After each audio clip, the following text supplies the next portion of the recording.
अरे भैया, इतने परेशान से कैसे हो?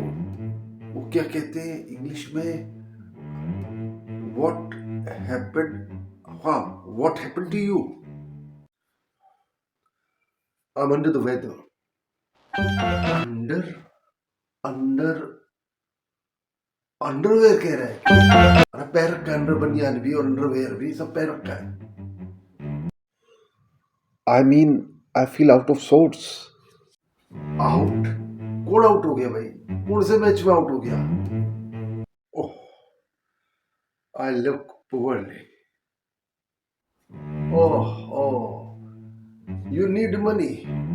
है मेरे पास मनी भाई, रुपए हैं मेरे पास। 10 रुपए, 100 रुपए, 500 रुपए। ले, ये ले। I think I am down with the flu.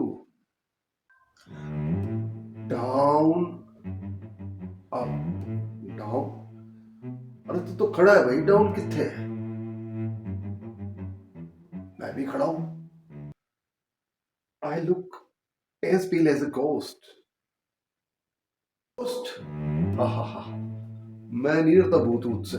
Ghost ghost. Oh, I am saying I am sick. Oh, sick sick sick. तो बताया क्यों नहीं? इधर उधर की क्यों फालतू की बात कर रहा है भाई?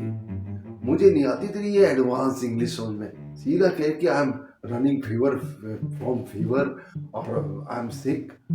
ये अंडर वंडर पता नहीं क्या क्या। That's why you should subscribe my channel and improve your English. Now subscribe my channel. देख क्या रहे हो? कर लो सब्सक्राइब चैनल। इंग्लिश सीखनी है या नहीं सीखनी? बीमार होने को किस तरह से अलग अलग तरीके से आप एक्सप्रेस कर सकते हैं, आपने इस वीडियो में देख ही लिया है। अगर इस वीडियो ने किसी भी तरीके से आपकी नॉलेज में कुछ ऐड किया है तो don't forget to like it, to share it, और सब्सक्राइब तो आप कर ही रहे हैं चैनल को। मिलता हूं अगले वीडियो में नए टॉपिक के साथ। Till then, bye.